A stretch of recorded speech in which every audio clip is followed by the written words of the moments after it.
Hi, Alva.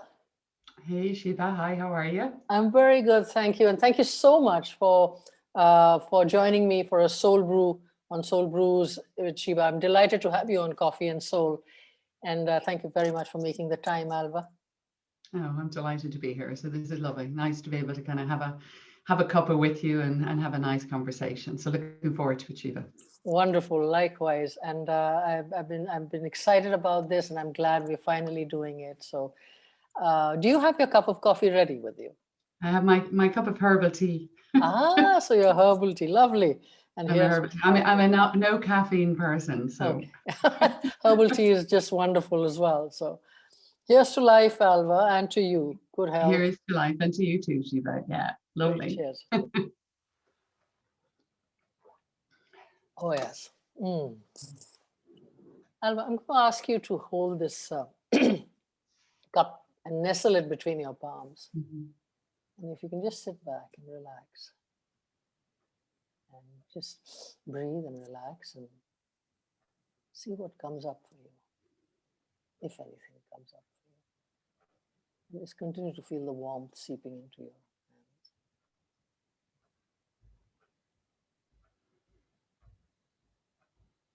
Just continue to relax, and whatever comes to your mind, whenever you're ready,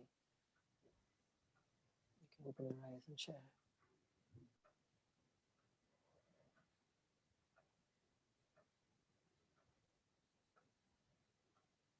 Yeah, what comes to mind is just thinking of my childhood.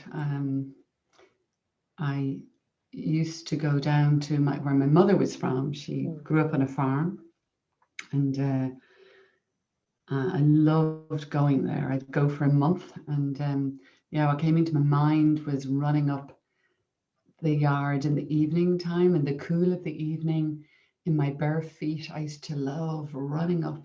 I know this sounds crazy, but I used to love running up and running through the cow paths. Really? And Yeah, yeah. the feeling of it between my toes and the freedom, and just running up through where the dairy was and up into the field and the hay barn. And yeah, just that complete and utter freedom. And yeah, interesting, my word for the year is freedom. So Wow, that yeah, is amazing. That is yeah. amazing.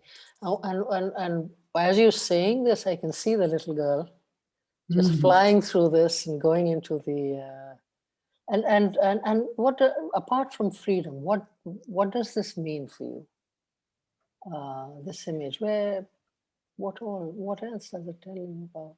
Yeah, I think it's just incredible. And my connection when I was younger to being out in nature and being part of nature. I mean, when I used to go down there, we had a relationship with a mother cow and a daughter cow, and oh, there was always kittens and animals, um, and I think particularly during COVID, and not only for myself, but I know for others, just this incredibly kind of almost reconnection with nature. You know, not that I wasn't before, but just that huge kind of sense of the value and importance of us really respecting nature and being connected to nature and knowing that we're just visitors, really. I mean, you know, but the learning that comes from nature as well. So that's been really significant in the last year, and because it's the first time in 25 years that I haven't had to get in a car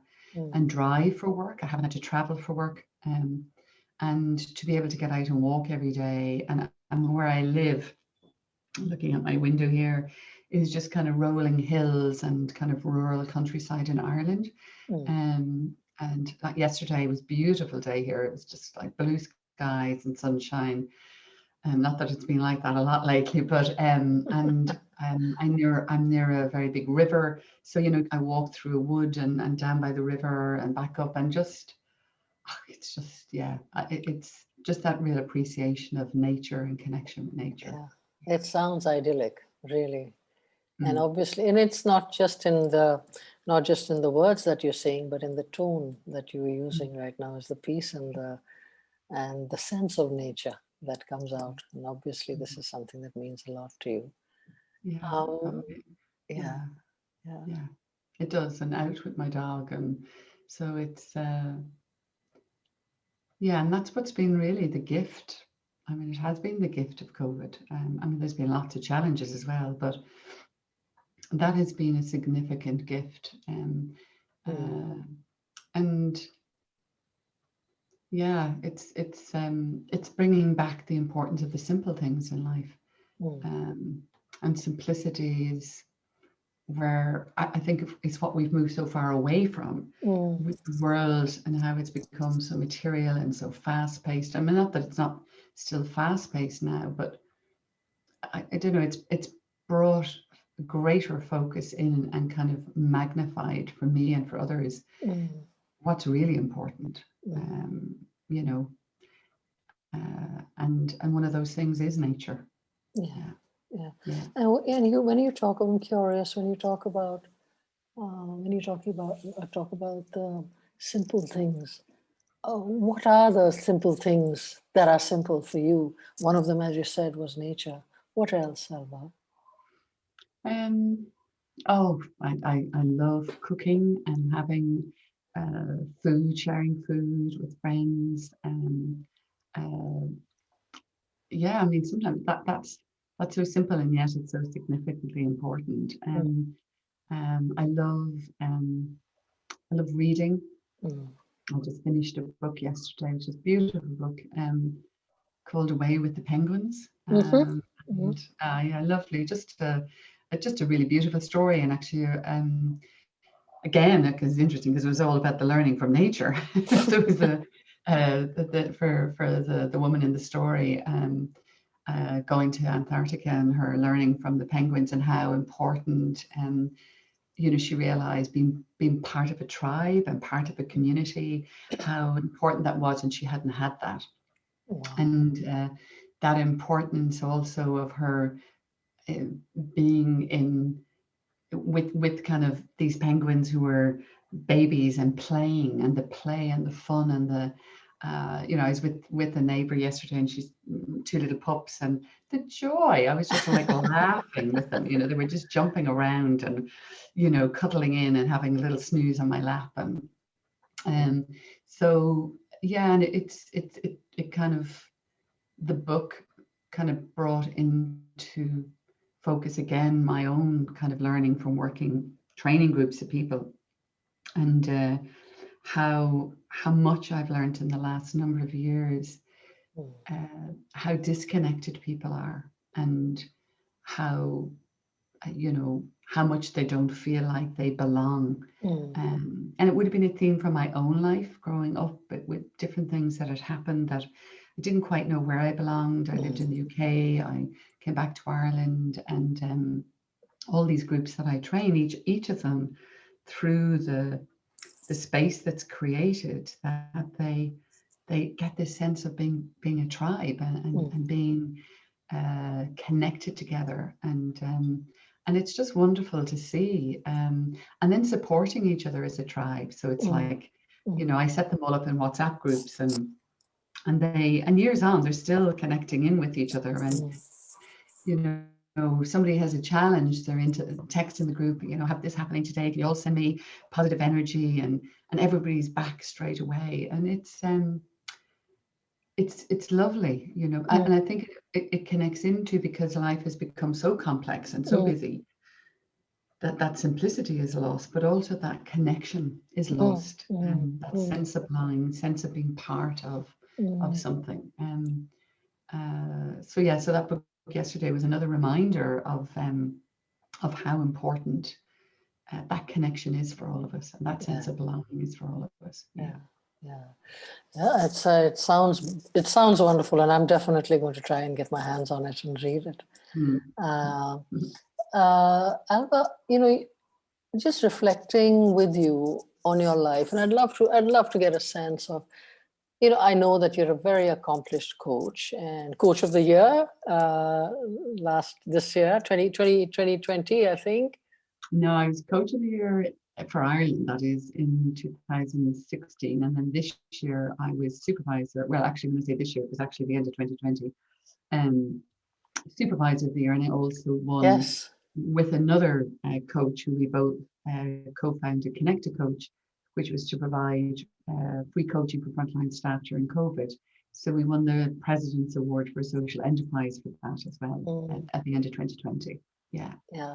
And so much that you did, and obviously responded to the moment when you started Connect a Coach, and that's amazing to be able to do that. But it'd be great to understand your journey right up to where you are today, your highs, your lows, some of your defining moments, and I'm not saying that we need to get into the detail, but I'm just saying, some of the high points, if you could share, it'd be lovely to hear. Yeah.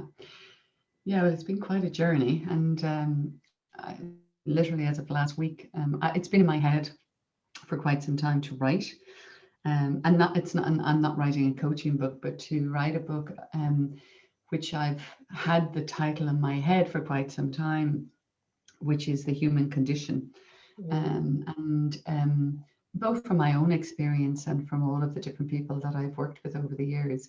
And that last week, through a group I was in, what came out was that to write it was an act of compassion, so that I need to write it. And then what came up was, which somebody shared, was about the God of compassion, and the God of compassion having lots of hands, and that I have many hands to write this book now. So I'm going to have to do it sooner or later. But yeah, it's that's a very powerful symbol. Yeah. Yeah, and it was like I was thinking, oh, can I write? And it's like, oh, you've got all these hands that you can write with. So yeah, it's been quite a journey through life. I'm the fifth child of seven, but the middle, kind of just off the middle girl. There was the oldest was a girl, I was just off the middle, and then the youngest is a girl, with four kind of brothers around me, and I suppose the most significant thing that happened in my early life was my father died of a very sudden heart attack on the night of my 11th birthday. And my mother was left with 7 children between 21 and 3. And unfortunately, she didn't cope very well and became an alcoholic. And so it was a very challenging kind of childhood after that. And being the middle girl, I kind of ended up, when I was 12, my elder brother gave me a cookery book and said, best of luck in your new role in life. So it was somehow decided I, as the middle girl, would take over the kind of caring role. Yeah, there were lots of ups and downs, a lot of challenges, a lot of learning, by the time I left home, there was still a lot of challenges going on. But when I turned, I'd always wanted to travel. I actually went to college wanting to be an anthropologist, and when I left Ireland and went to London, I worked as a croupier in the Hilton Casino in Park Lane in London, because there were no jobs at that stage in Ireland. And I wanted to save the money to travel. And, it was at that point that I kind of realized that, I could carry a lot of, I suppose, hurt or anger and sadness as well, that my life had been so challenging. But I realized when I reflected that it had given me masses of strength. So even though I had lost things, I had gained as well. And I suppose, as I think of Shirzad Shameen and his positive intelligence program, it's like, using that wiser part of the brain is like, well, what are the gifts and opportunities in the challenges that we've had? And, at that age of 24, I was able to see the gifts I'd got, which was an incredible connection of seeing the humanity in people and seeing people's pain, and equally incredible strength and resilience and determination as well. I saved enough money to travel on an army truck with a group of people through parts of Africa, Asia, and the Far East. And that was one of the most profound experiences of my life. And you know, talking about where I started, that was where, oh my God, the freedom was incredible, because you know, I didn't have to worry about paying bills. I didn't have to worry about working. I didn't have to worry about what I looked like. I didn't have to worry if I didn't wash. Even though, you know, we would get an opportunity to wash, but there was no masks. There was it was you could just be completely and utterly yourself, and people were incredibly welcoming and warm. And this was like traveling through parts of Africa and the Middle East and Far East that you know, nobody was going. It was in the middle of nowhere. It was, you know, so so that was an incredible experience. Yeah, came back from that to Ireland then, and was in Ireland for a couple of years. Ended up getting my first kind of serious job. I became a medical sales rep, and left that, and sort of started working a few. I don't remember at the Live Aid concert. Oh, yes, of course, yes. Yeah, so I was in Sudan during the time that Live Aid happened. Really? All right. Yeah. And we didn't, and there, even in Sudan at that stage, there was very little water, so it was quite challenging. But when I came back, and after I left my sales job, I worked for a charity that had been set up that Bob Geldof had come back to Ireland. There was really high unemployment at that stage, and he had done a concert called Self Aid, and it was to raise money to help people set up a business. And so I started to work for that charity and traveled the country, connecting people with people who'd offered support. And yeah, it was while I was in that job, then I had met my husband when I'd gone for a visit to London, and so then I left Ireland again and I went to London, and yeah, and you know, have had various jobs, from setting up, you know, I managed an enterprise development for young people who were disadvantaged and training unemployed people, and then got into management and training, leadership training when I came back to Ireland, and went on then to be a third level lecturer in personal development and group dynamics, and kind of over 10 years ago went out on my own. So as I say to people, I had the portfolio career before it became fashionable, because I've done so many different things.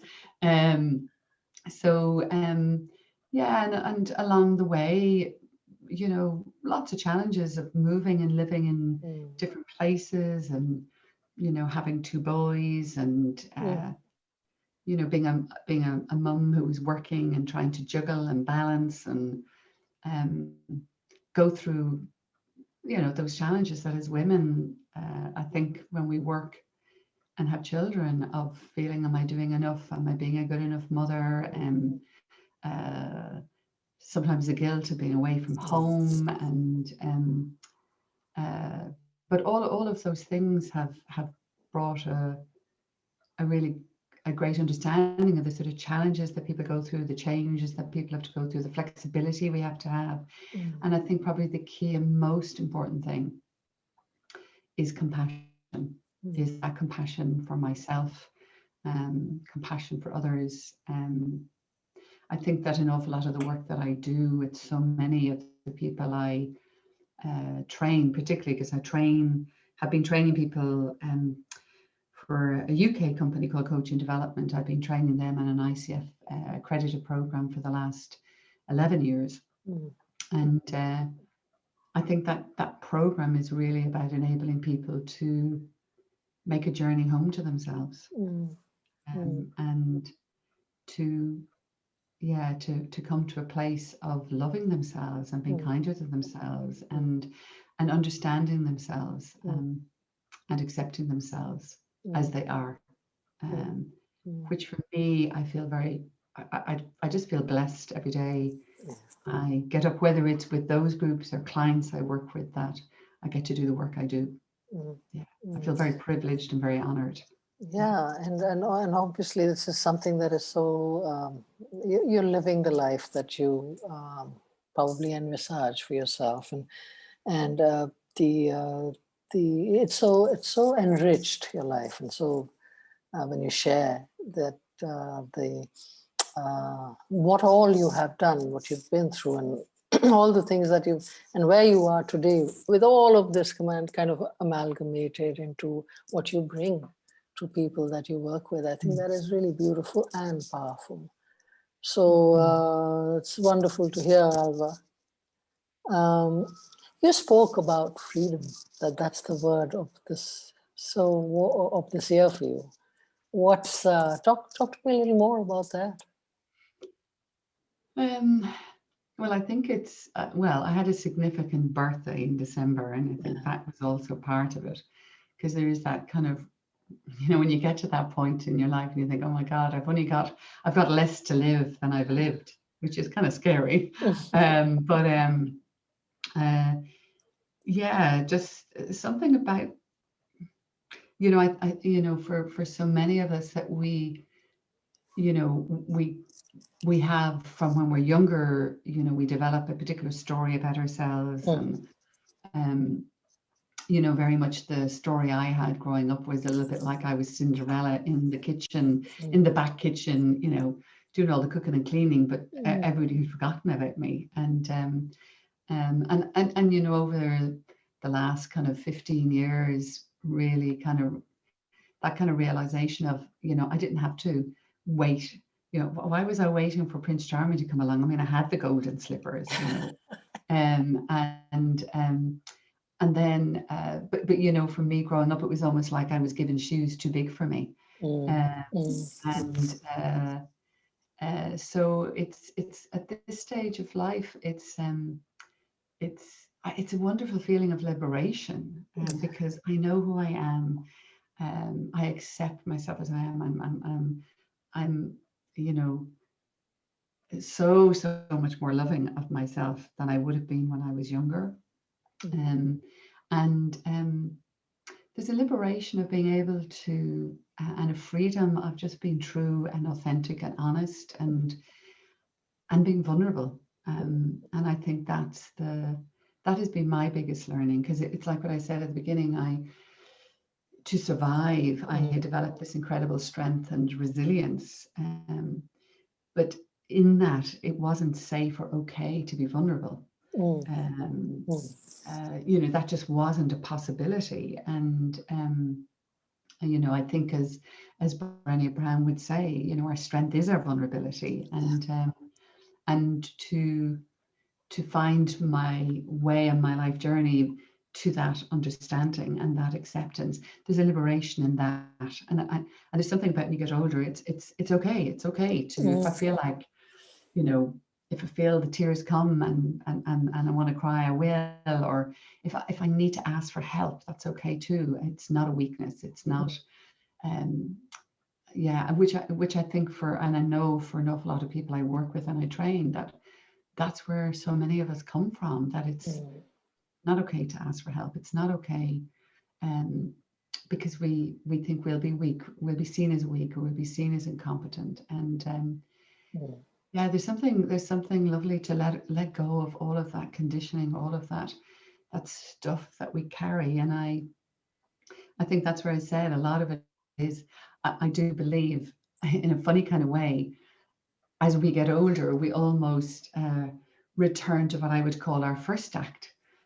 So it's like our first act is when we're younger, and then our second act is all of this striving and achieving, and then it's like our third act is almost a return to our first act. So it's it's kind of watch out, I'll be finding fields to run up through the cowpath soon. So it's kind of it's that return to our innocence, our essence, who really deep down we really are, that we somehow felt we had to not be, or that wasn't okay to be, or wasn't safe to be as well. And to return to that, there is a freedom and a liberation, not worrying what people think. It's not to say it's not worrying, not being concerned about being caring and kind and loving to others, but but that this is who I am. You know, you can take me or leave me. I'm okay with that. And there is a freedom in that. Yeah. Absolutely. And when you say that, the third act is equal to the first act, I think it's so profound, Alva. So profound to be in that space and to experience it. So I'm looking forward to more of that third act as the years go on, and hopefully it will go on for some time, and you know, that I will stay in good health as well, and kind of mind and body, and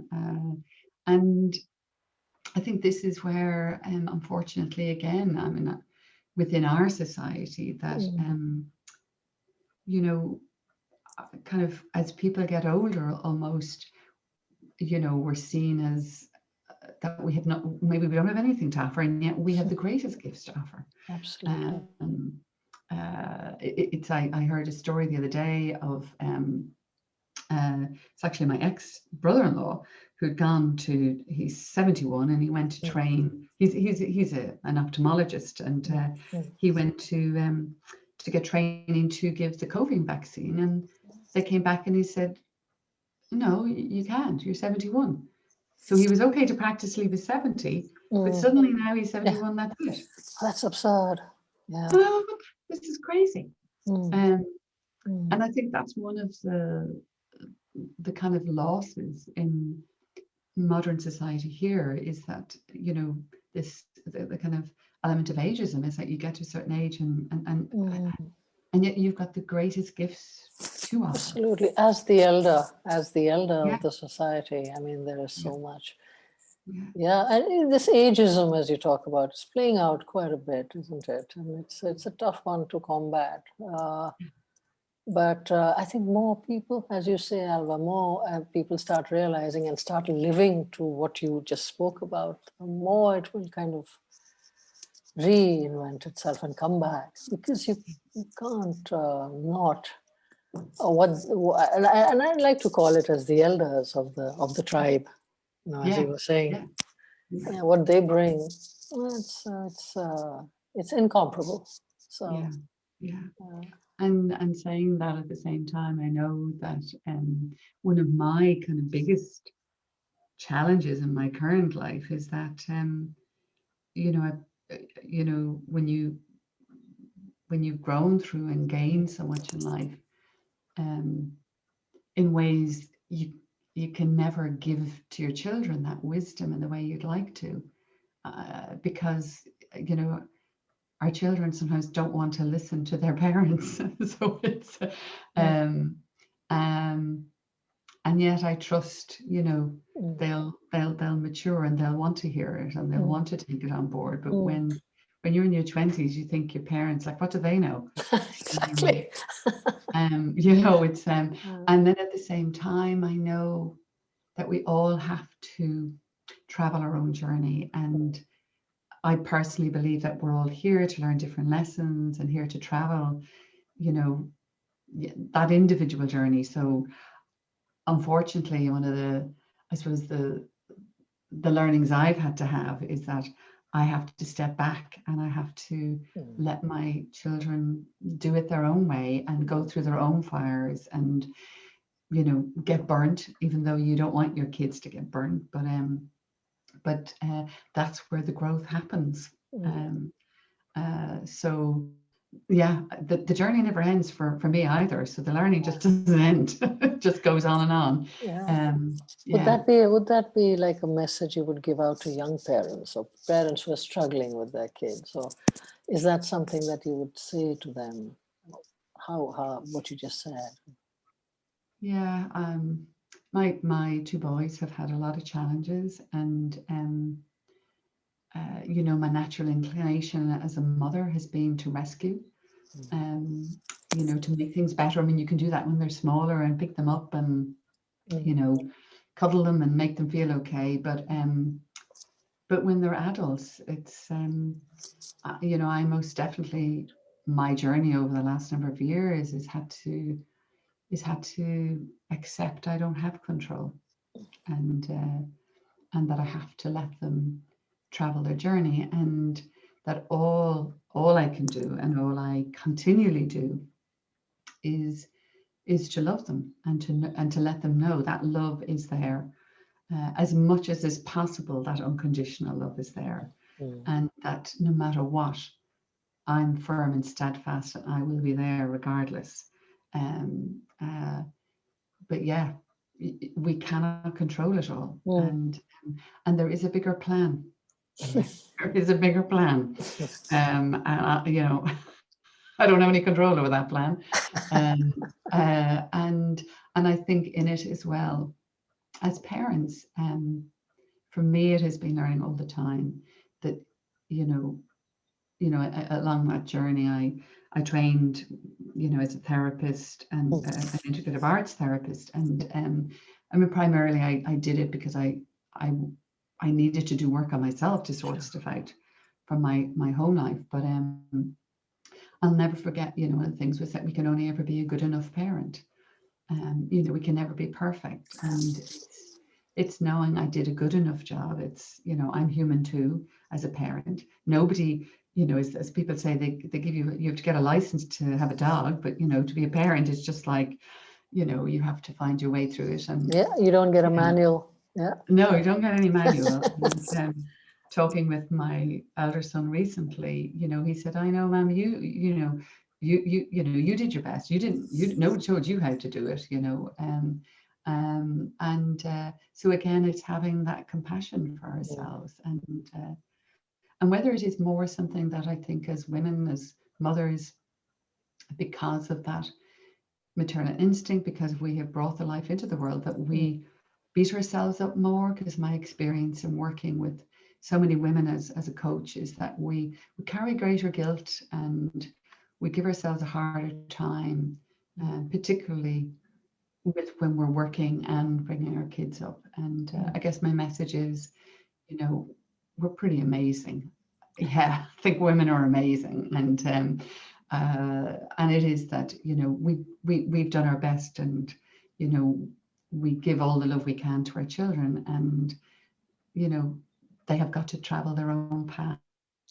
Yeah, and it's okay for us to love ourselves. It's very, very interesting. I think it's yeah, that we're talking about this, and this is coming out today on International Women's Day as well, Alva. So although although on my part, I believe every day is it's Women's Day, but it's interesting that we should be bringing, this should be a conversation between us two. So yeah. Alva, is there an adage? I think it's coming into my head. Yeah, go ahead. No, go ahead. Oh no, I was coming into my head thinking about that was a piece from Cathal Gibran around his poetry around children, how they're really only on loan. You know what I mean? You're going to have them for a little while on loan, and that's it. So exactly. I've always, that's always been something in my head that I have to keep coming back to. Yeah. So you were going to ask me something, Sheba? I was going to ask you, and that is powerful, because Khalil Gibran, when he talks about the children, that entire passage is beautiful. So thank you for bringing that up again. All this time that you have spent in living in life and experiencing and caring for others and caring for yourself, is there an adage you live by? Is there like a metaphor for life that you have, or could be many, but is there something that's a fallback for you? Yeah, I think yeah, it probably is "this too shall pass." This too shall pass. Yes, we got that in the group. It's a beautiful, powerful parable. Yeah, and I think particularly, at different stages where I've gone through challenges, and particularly over the last number of years, it is, that this too shall pass. Nothing stays the same. Everything changes, and that, my mother years and years ago, and it's from Shakespeare, but nothing is either good nor bad, only thinking makes it so. Absolutely. So it is that kind of, we don't know what will come from things. They may seem, or we might think they're bad, but actually good comes from them. Or you know, we might think something is going to be good, but maybe something else comes from it. But it's I guess it's just trust in the process of life. It is taking us on the journey we are meant to go on, and it will bring the opportunities for us to grow and learn. But yeah, but this too shall pass. So enjoy. Like yesterday, it was beautiful, and I had this beautiful walk. Ended up sitting outside. Thankfully, it was beautiful enough to be able to sit outside in COVID that I could sit out with friends, and we are having a glass of wine, and the sun was shining, and I was like, "This, just enjoy this, be in this moment, because this will pass." And it's like when the tough times come, it's like, you know, this too will pass, because everything keeps changing. And for me, that in recent years has been very much, very much the what I come back to. Yeah. And having seen life the way you have, you know, looked at life from both sides now, if you look at it from that perspective. But is there anything you feel you could have done differently, Alva? And I don't mean it in the sense of regrets. You know, I'm just... No. Let's practice some blameless discernment. Yes. I think probably the only thing that I would have as different is that I would have played more and had more fun, and not have you know, I think partly because of that childhood, I became highly responsible at a very young age. I mean, you know, very much kind of brought up my two younger siblings, who were 3 and 6, because my elder siblings kind of left home quite quickly. So I became very responsible, and you know, that kind of, I suppose, transferred into my marriage, where I became the main provider. And so yeah, I think that would be it's like, because I'm going to have my third act, so I'm going to do lots of playing fun. Yeah, exactly. So that's, and it's not that I don't already, because I'm the best person to have at a party. I'm you know, up singing and dancing, and but yeah, I think to have more free. It was interesting. So there's that word again. So more freedom. To play, and I would have, if life had been different, I would have loved to have been a dancer. Really? So, that is so beautiful, Alva. Yeah, so that's what I would have. I was very, very sporty, gymnastics, and was involved in that before my dad passed. But then when that happened, it was like everything kind of ended, and I had only started learning the piano, and really wanted to do that. And it's only in the last year this keyboard is behind me, because it sat there for years that I wanted to learn the piano. So yeah, I would have loved to have done drama, and so these are some of the things that, you know, I can still, and I will do. But if I was to have done anything different, it would be to have more time for play. Yeah. And that's probably what it is. And that's why they call it the third act, I guess, because it's, as you said, it's the time for... You have your piano, your keyboard behind you, and I am very tempted, very tempted. Oh, no, I don't ask. I can't play anything. No, because I got it a year ago, and then when COVID kicked in, all practice stopped, because I had to transfer all my programs online. And then with Connect a Coach, I literally was working like incredibly long hours and long days, and like nature was about the only thing, was getting out and having that, but everything else kind of went to standstill. And actually, it's only not yesterday, but the previous Sunday was the first day I got back on it to practice. Wow. And I had to, I you know, I have an app on my phone where I was learning how to play, and I had to kind of go back to the beginning, because I was like, I can't remember any of it, because I hadn't done anything since last March. Yeah. So since it would have been the end of March into April when COVID kind of kicked in. So yeah, so my intent is to get back there. So come back to me in a year's time, and then I'll be able to when we do the second session with you, When we do the second definitely. session. Yeah, because my intention was for my significant birthday, I was going to be able to play a simple classical piece on the piano. But that has not happened. It'll happen soon Obviously. enough, I'm sure, Alva. Yeah. So Yeah, tell me, yeah. before we before I ask you a few more questions and we come to the close, I would really like for you to tell us a little more about Connect to Coach, the seeds, how it began, where it is today. Yeah, well, our Taoiseach at the time, essentially like our Prime Minister, he put out a call to Ireland after, it would have been after St. Patrick's Day last year, when, the realization kicked in of where we were all at. And it was like, who can help? Whoever out there can help. And another colleague, Karen Hayes, she'd been thinking about it. It had been in my head, and I thought, oh, I don't know how we do it. But actually, she rang and she said, look, could we do this? And she had come up with the name, and she had the technological kind of background, and I had the connections. And literally, I sometimes wonder how we did it now, because literally in the space of a week, we got somebody to design the website, do the branding. I reached out and had hundreds of coaches come back to me, reached out to supervisors. We set up contracts, and literally in the space of a week, we went live. I still don't know how we did it.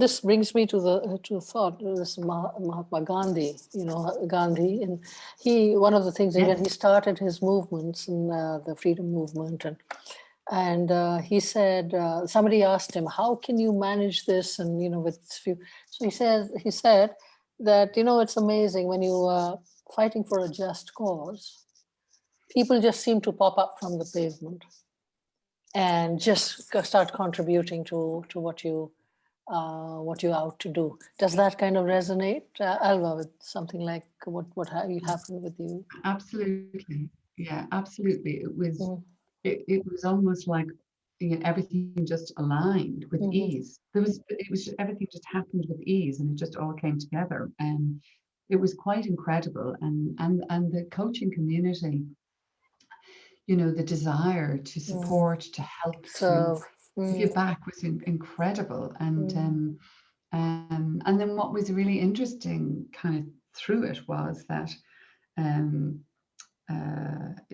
when I think about it as well, going back, and when we had training for the coaches on psychological first aid, supervisors were set up, because I was very clear that the coaches needed to be supported.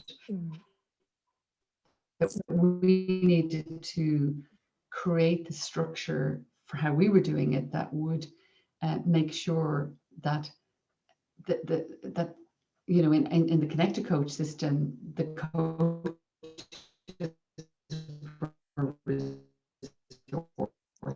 because what was happening in the health system was that they weren't being resourced. And so we had a bit of a glitch there. Sorry, Alva. I think something to do with the connection. You were telling us about what happened when Connect to Coach started. So let's continue with what you were saying. Yeah. So what happened? It was incredibly when everybody wants to serve and you've got a very clear purpose, how everything just aligns and comes together. And what was really interesting was that for a lot of the coaches, they had lost their businesses, and most people, everything had just stopped. And through Connect to Coach, it wasn't only that the frontline staff were supported, but actually the coaches started to feel part of a community, which goes back to what I said and we were talking about earlier, which is how important it was that they felt like they were part of this kind of tribe. And because each of them were in small supervision groups, each of those supervision groups was like a support network for the coaches. And so they felt incredibly supported during COVID when their businesses had gone. And it was just, again, another reminder of how much and how important it is for us to feel connected and to be part of something and to be serving. Yeah, there was something that was really significant about people feeling that they were serving, and all of the coaches have stayed on board, and we've continued. So they rotate every 8 weeks on the site, and the service is still being offered, and Wow. we'll continue to offer it now up until till June, and then potentially then we will stop then at that point. I would imagine. Yeah. What a brilliant thing to have done, and the fact that it must have been so needed and so responsive to the situation, and probably just something just connecting so beautifully into what was needed. And that is amazing that you helped birth that, Alva. Yeah, no, it was wonderful to be able to serve in some way, to offer out. But the interesting thing again and again, it goes back to what we spoke about earlier, is that when people are going through a time of crisis and challenge, and this I would relate to this in my own experience, that it's very difficult to reach out for help. Because the fear is that if I let a crack open, then I might fall apart, and I won't be able to survive this. And so we've kind of witnessed that during the really, really heavy crisis time with COVID, and each of the kind of waves that have come, it's not during the most challenging time that people reach out. It's only post the challenge.